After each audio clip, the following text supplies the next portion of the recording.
So ngayon, magluluto tayo ng lunch gamit itong Gabus non-stick pan. Pag binili mo to siya, meron na siyang takip.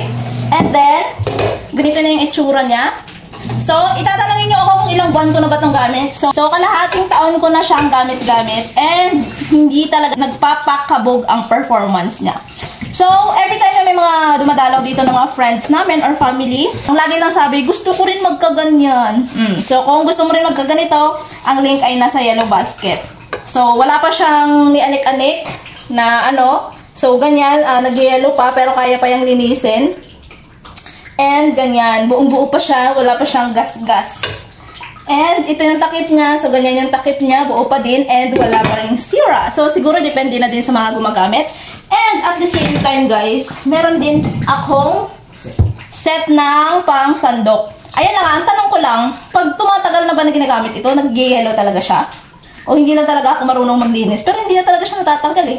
Ayan, comment mo nga dyan sa comment section kung anong pang linis niyan. Nito ang ating pang sandok. So ngayon, magbubuhay na tayo ng apoy.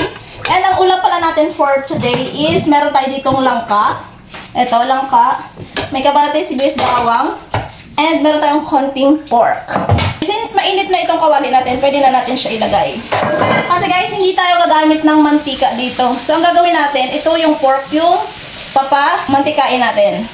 Para less oil na tayo. Kasi ganito lang pa-oil ng mantika, ha? Para alam nyo, para hindi na kayo masyadong magasto sa mantika. And para hindi na masyadong marami ang mantika na gamitin nyo.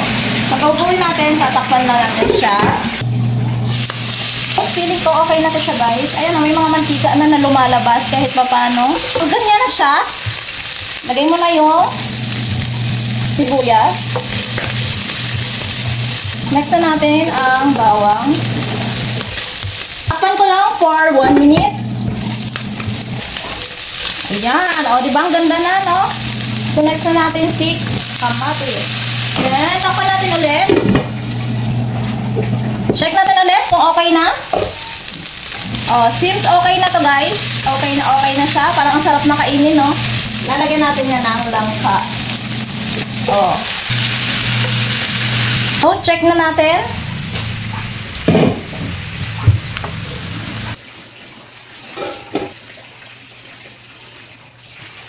Masarap na siya, guys. Try natin yung pork.